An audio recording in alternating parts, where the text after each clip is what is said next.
These stories contain details that many may find graphic and disturbing. Listener discretion is advised.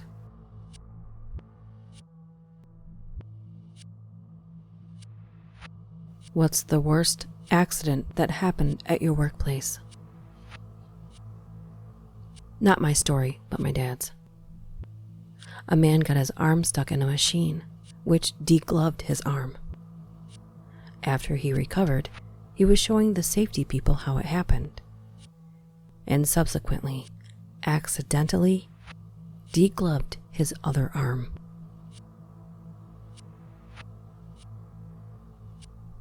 A friend of mine was leaving his store late one night when a car swerved onto the pavement and mowed him down in a hit and run. He had a severe head trauma, which was touch and go for a while, but after extensive surgery and a few weeks in a coma, he woke up. Well, I saw that he woke up, the body woke up, and he has all of his memories, but he's a completely different person than the person I used to know. He used to be the nicest guy you'd ever meet, very laid back. He's been with his wife since they were children, and they now have 5 kids together. He utterly adored his entire family. But the person that woke up is a very angry man, short-tempered, unaffectionate. He says he remembers how he used to feel about his wife and kids, but he has no feelings for them now. He hasn't got feelings for anyone anymore. He literally doesn't care about anyone.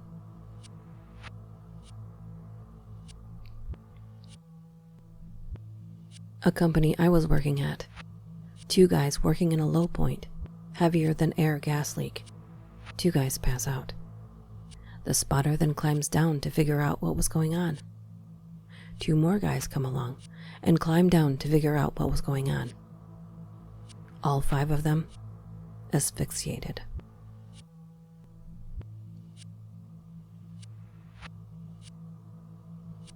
One man fell 75 feet due to standing on the wrong side of the pipe he was cutting. Have you ever seen those cartoons where they cut the branch while standing on the branch? He was cutting from inside and everyone thinks he just got disoriented.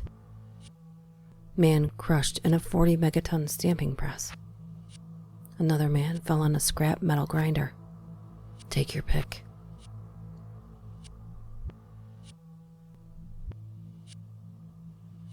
Working for a specialized trucking company, a fellow driver lost control, fully loaded, going down a winding mountain road. The truck tipped over, slid across 2 lanes of oncoming traffic and landed in a field. Truck and trailer were absolutely demolished. Cab was flattened, and the driver, a very large man, crawled out of the back of the window without a scratch. $400,000 unit wasn't even recognizable. The guy was fired when insurance pulled the ECM out of the rig and found he was going over 100 kilometers an hour around a 50 kilometer an hour corner and didn't even touch the brakes.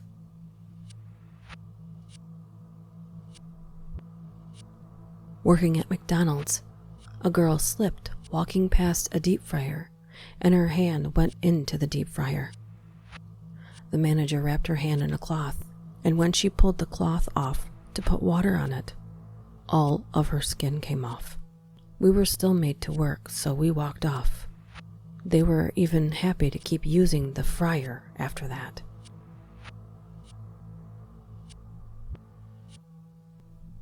When I worked at a grocery store, a guy lost his thumb in a meat slicer. Worst part is, because of the blade, it went flying and we couldn't find it soon enough to reattach it.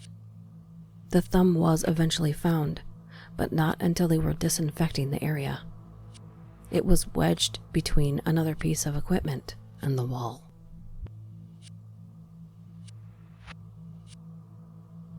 I work in the lumber industry.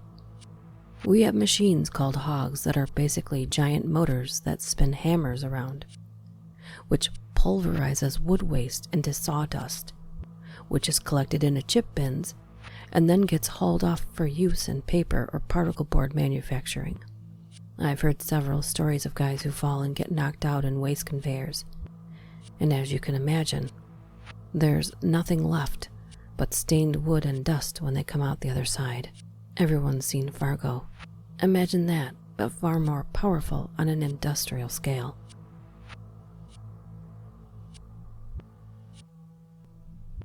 The bank where my wife worked was constructing an expansion. During the construction, rigging on a steel beam slipped, and the steel beam fell on a worker, killing him. She had to explain to customers all day long why the side entrance of the bank was taped off, and police cars and other emergency vehicles were present, without actually saying that someone had died because they didn't want that being put out there. There was a construction accident. Oh my God, is everyone okay? I don't really have that information.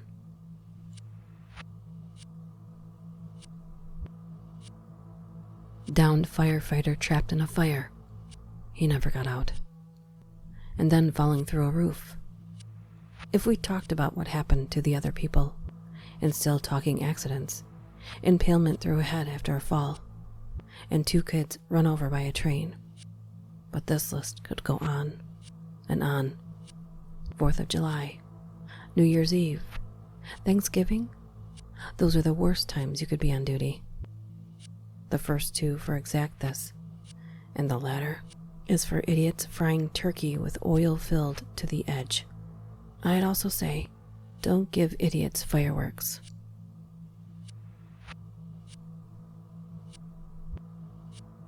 Had a cornstarch dust explosion at a previous job.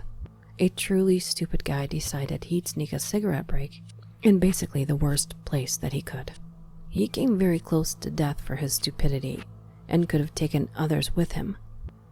But thankfully he was the only one seriously injured when the dust went boom. Pretty sure he made himself disabled for life.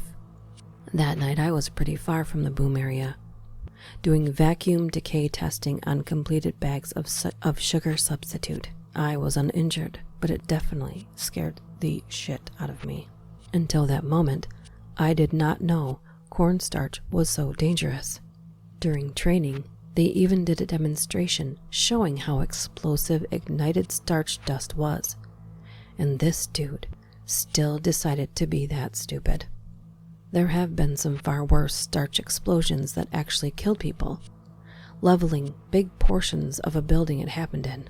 The worst one I ever know about happening killed 45 workers.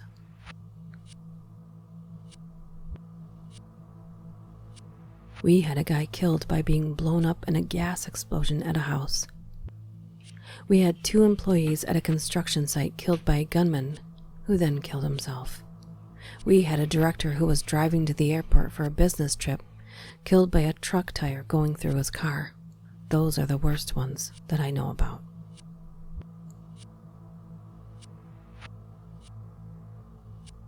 I watched a guy who pinned his safety guard back on his skill saw with a nail, lay the still spinning blade right into the meat of his thigh. It went right in. I almost passed out when he yanked it out. He was in shock and laughing about how the blade was so hot it cauterized the cut, so not much blood. He then got into his yellow Bronco with a bad clutch and drove himself to the hospital.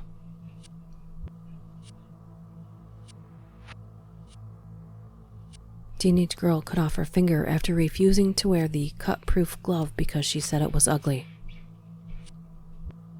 My cousin had a roofing company, and a guy wasn't using his safety tether while on a roof. He fell off and ended up falling into a hole that had been dug so they could work on some electrical wiring. He was electrocuted and died on the way to the hospital. Follow the safety protocol, folks.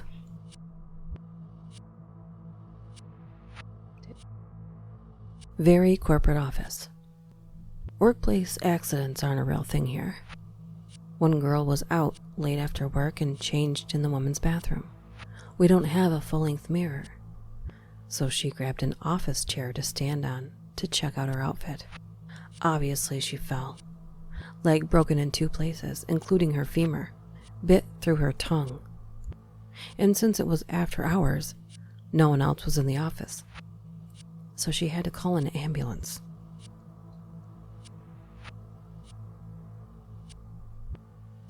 At Walmart, an assistant manager had a heart attack in the break room. When she was taken away and treated, she disappeared from work for months. And when she finally came back, Walmart management decided to put her outside in the hot California summer to be a greeter. When she refused, they didn't care and she quit. Every single person on my team was saying they probably did it on purpose and wanted her to quit.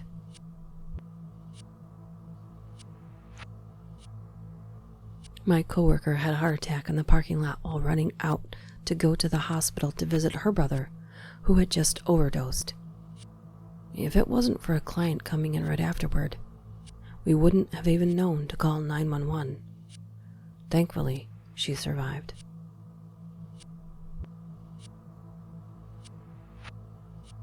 Worked for a nursing home that's right near the local fairgrounds. They brought a bunch of wheelchair-bound residents up on a small embankment overlooking the approach to the fairgrounds to watch the opening day parade. One guy's wheelchair didn't get locked, and he went over backwards, fell 20 feet, broke his neck, and shattered his skull.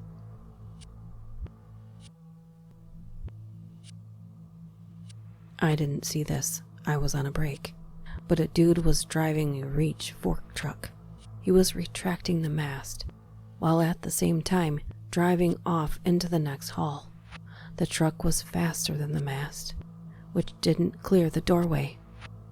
The truck flipped over and threw him out. As he wasn't wearing his seatbelt, the mast came down and cut him clean in half.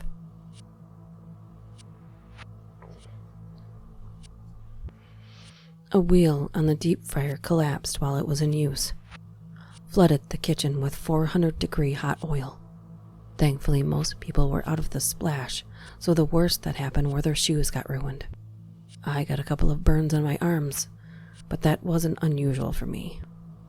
The manager, though, almost lost a leg. The way it collapsed pretty much splashed directly onto his leg. Immediate 3rd-degree burns. Happened years ago. He's okay now, but a good chunk of his leg got burned completely off.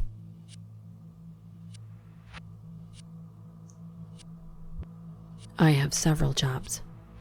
One of them is as a tour guide in a cave. I have a story of my own about how I nearly died, but this is not my own. One of our biggest rules is always to do head counts and safety stops, especially on the walkout, because people tend to linger and fall behind. It's dangerous to leave people behind, but also, someone could have a medical emergency, and no one may notice if you don't stop and check. 2 years ago that happened. A tour guide wasn't tending to their group on the walk back, and didn't make stops to gather people and make sure everyone was okay. It's a moderately easy trail, but someone had a medical emergency, and her family didn't notice. She had had a heart attack, fell, and was left behind. She ended up dying in the cave.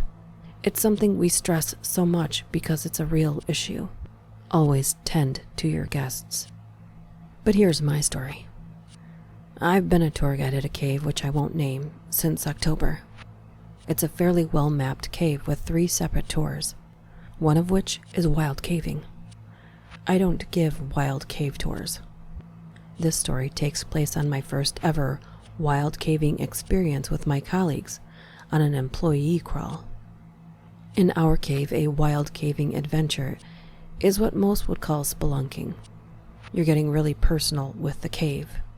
You're crawling through tight spaces, getting covered in mud, and at some points, the only way through is with your arms straight out in front of you, with your backs and ribs touching the walls. Arms straight out will minimize your shoulder frame and allow for an easier squeezing. All tight squeeze paths are optional, of course, and are listed as challenges, but I was brave and determined to conquer all challenges. The first 2 hours were fun. I was in line order behind my favorite manager, and behind me, my favorite coworker. We went through 2 challenges with ease. The challenge coming up was called the coffin. The coffin is a hole in the bottom of the cave. The entrance is no more than 3 feet wide in length, but it opens up within it. You're meant to shimmy in, put your legs out in front of you, and squeeze all the way in. From there you can duck under the opening ledge and re-emerge like you're rising from the dead. One problem: I got in it the wrong way. You're supposed to kick your legs out straight in front of you, so your hips are parallel. I kicked my legs out the side because there was a strange rock under my left hip. This caused my hips to wedge in at the wrong angle. I tried coming out but couldn't. I tried pushing myself further in, because if I made it under the lip I could reposition my hips. But my rib cage was too wide. I was stuck in the hole for 2.5 hours. I had early stages of hypothermia. The emergency response rescue team was called, and I'm lucky to be alive.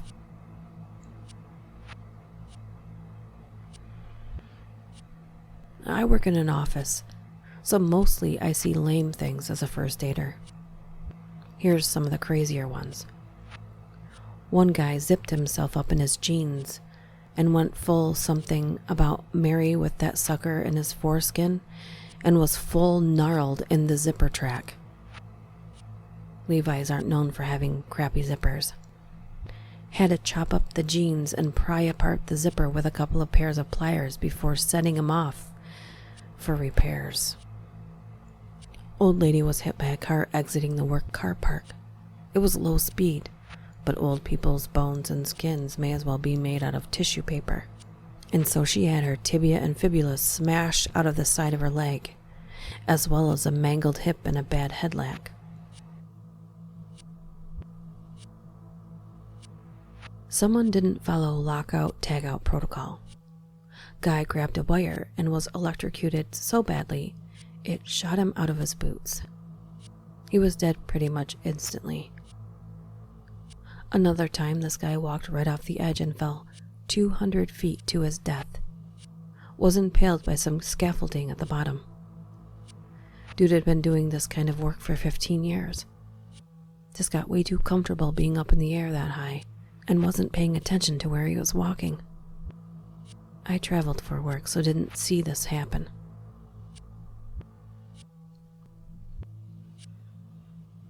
I work at a warehouse that works with big batteries, like car batteries, gold cart batteries, boat batteries, stuff like that.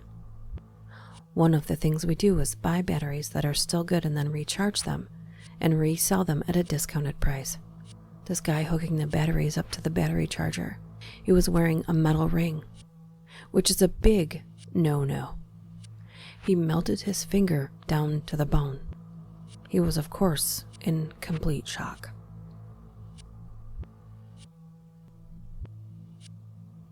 Working on a film set, people were rushing on a Friday to get things done. Some people in the crew were holding up a wall under construction, and another person was drilling through said wall during assembly. They didn't call out the positions due to speed, and someone's hand ended up getting drilled straight through. The poor guy had to yell to back the drill out of his hand so he could remove his arm from the set. He made it a few steps away and fainted. A very awful experience for everyone involved.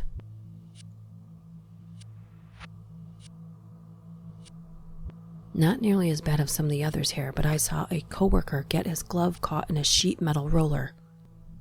It is a machine that you feed sheet metal into and it rolls it into a cylinder. There's a big sign above that says no gloves, but he used gloves anyway. Got all 4 of his fingers smashed flat and rolled up into the sheet roller, followed by his hand, before someone else slapped the emergency stop. They had to disassemble the machine to get his hand out, and they basically tied off the arm so he wouldn't bleed out. It was just a river of blood coming out of the glove before that.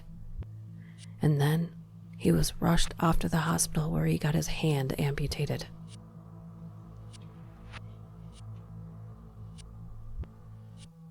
A coworker broke his back in a fall. Medium-sized hardware and lumberyard store, late 1970s. Sketchy as hell process to get water heaters out of storage.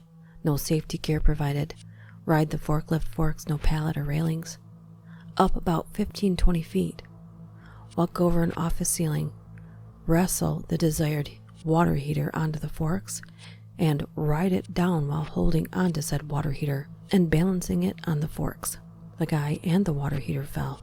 Store manager, who knew about this process, tells us it was the coworker's fault for not being careful and should have declined if he wasn't comfortable with the task. I'm surprised they didn't deduct the cost of the water heater from his pay. I quit soon after, and I don't know if OSHA ever found out.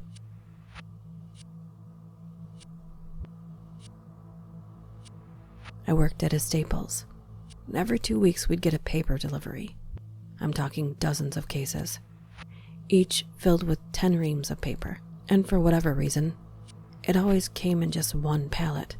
That pallet was so heavy, easily over 1,000 pounds. Bare minimum of 2 people to push it across the store. One day, a guy I knew and my ops manager were moving it from the truck. Him pushing the jack, my manager pulling. I was there just talking with them. The guy pushing the jack must have not been paying attention, because he pulled the release lever while his foot was under the pallet. Heavy as it was, the pallet didn't drop. It crashed to the concrete floor. It caught half of his foot, and I swear to you, it was like a foot stomped down on a water balloon filled with red dye. When we finally managed to lift the pallet jack back up, there was blood everywhere on the floor. The most shocking part of all of this was that he didn't lose the foot, and only lost a couple of toes. We didn't see him around much after that.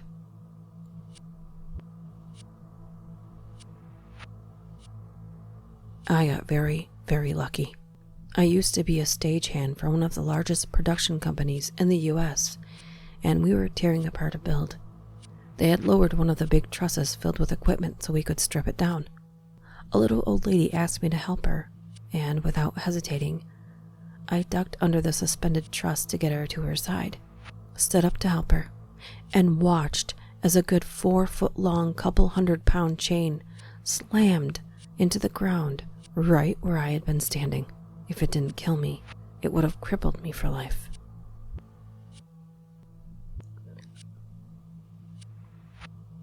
Guy in a suit wearing a hard hat was screaming at someone on the phone while standing directly beneath a piece of equipment hoisted by a crane. Several people told him to move, only to be yelled at and threatened with job loss. Rigging snapped and the equipment fell directly on him. Saw the entire thing happen. Only his legs and hips were left. Everything else was soup. Talk about final destination. I wish I felt bad for him, but he was obviously a rich piece of crap. His gruesome death probably made a lot of lives a lot easier.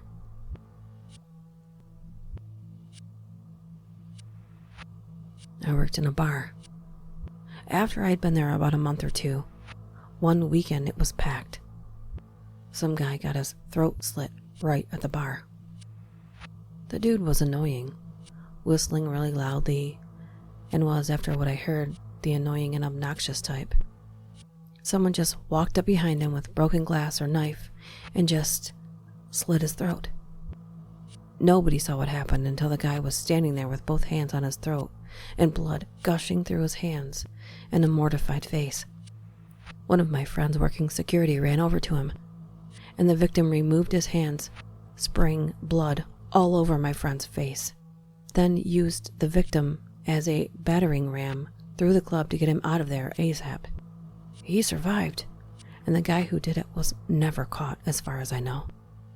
I heard it was most likely gang stuff, but there's no way to know.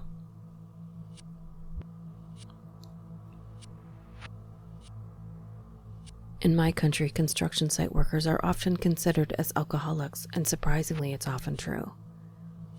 When I was younger, I worked as a helper on a construction site, and here are some of the accidents.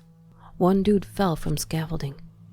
Being drunk as hell and around 10 meters above the ground, He managed to fall on some elements of the scaffolding on his way down, which probably saved him. His jaw, right hand, and thigh bone were broken. Dude was about to fall off a roof. Somehow he shoved his hand between the wooden elements on a roof, damaging the skin on his palm, and was dangling for 15 minutes before someone helped him. Another guy was doing work inside an apartment, and while cutting something with a grinder, cut his arm. It wasn't severe, but there was some blood. Of course he was drunk, so he didn't mind the blood, but when the apartment owner returned and saw everything covered in blood, she fainted and they had to call an ambulance. It's weird that in none of these stories did anyone die.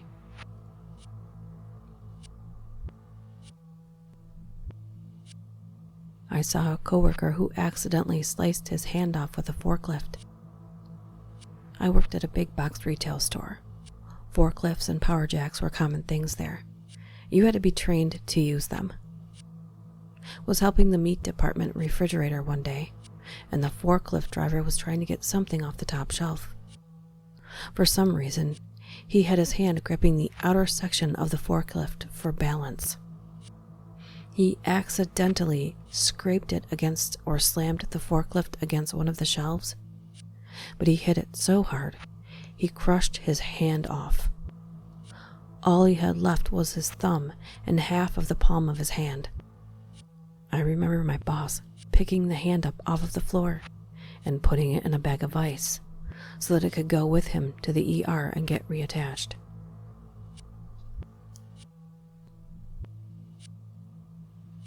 If you guys like these stories, you're going to have to let me know. I know I don't normally read stories from Reddit, but when I saw these, I just had to give it a go. I'd like to thank my Patreon patrons for their support. Howard RHOLETTER, Laura LAABS, Psych, see you, Minister ELENA C. Henderson, Jen Parsons. If you have a story you'd like to hear or see featured here, email me at duchessdark676@gmail.com. Until then, see you next time.